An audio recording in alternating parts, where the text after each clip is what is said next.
el Maestro dijo a los discípulos: no juzguen y no los juzgarán, porque los van a juzgar como juzguen ustedes, y en la medida que usen, la usarán con ustedes. ¿Por qué te fijas en la mota que tiene tu hermano en el ojo y no reparas en la viga que llevas en el tuyo? Evangelio según San Mateo, capítulo 7, versos 1 al 5.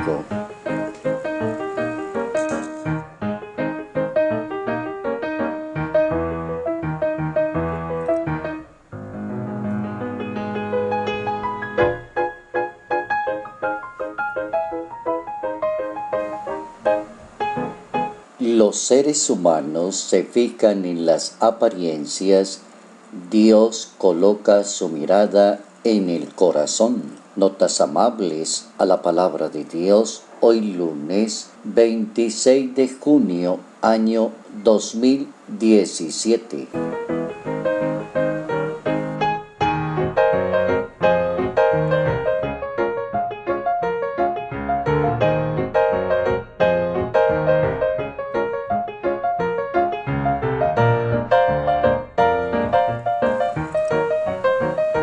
El capítulo 7 del Evangelio según San Mateo comienza a explicar las advertencias de Jesús de Nazaret para con todas aquellas personas que pretendan seguirlo e identificarse con él. Es importante hacer notar que las advertencias son muy útiles y muy prácticas en la vida cristiana, como también lo son las advertencias de los padres de familia, de los educadores, de los docentes, a aquellas personas que son discentes o son sus hijos o son los encomendados. Las advertencias siempre hay que tomarlas muy en serio y pensarlas. El Evangelio coloca primero la advertencia, después explica en qué consiste y termina dando un paralelismo de la advertencia como para que le quede bien claro a la persona de qué es lo que debe hacer. Si una persona se preguntara qué debo hacer, la advertencia le viene muy bien. Por eso el maestro inicia todo el proceso con el juicio, porque parece ser que es la falta y la debilidad en la que más caemos todos los días.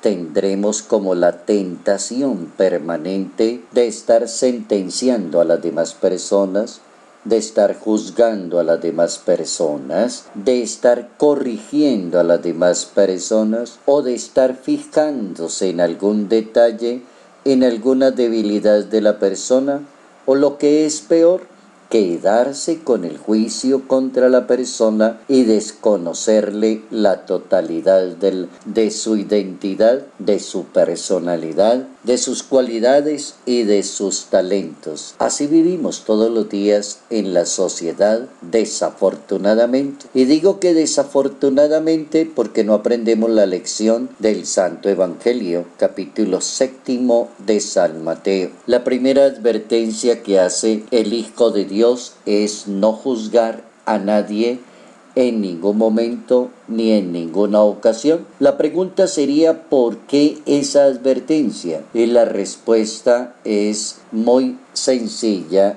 y muy directa: porque ese no es tu lugar, ese es el lugar de Dios. Quien juzga a una persona se equivoca garrafalmente y termina por ser juzgado de la misma manera que usted juzgó a esa persona. Como para querer decir en manera vocabulario latinoamericano: el que escupe para arriba en la cara le cae. No hay que hablar más de la cuenta. El Evangelio da la advertencia y el Papa Francisco la convierte en una buena reflexión. En una de sus homilías en la Casa Santa Marta, el Papa va a decir que Dios es el único juez y quien es juzgado podrá contar siempre con la defensa de Jesucristo, que es el primer defensor. ¿Quién es el que juzga?, dice el Papa. Es un usurpador de un lugar y de un rol que no le corresponde, y a la vez también una derrota, porque terminará siendo víctima de su falta de misericordia. Cuando uno juzga a los demás, es una falta contra la caridad, contra la misericordia. Dice el Papa, esto es lo que sucede a quien juzga a un hermano. Y esto es lo que le pasa a las personas que se juzgan porque se equivocan, se confunden y terminan derrotadas porque toman en lugar de Dios que Dios es el único juez. Hay que acostumbrarse a no juzgar a nadie y dejar a Dios lo que es de Dios.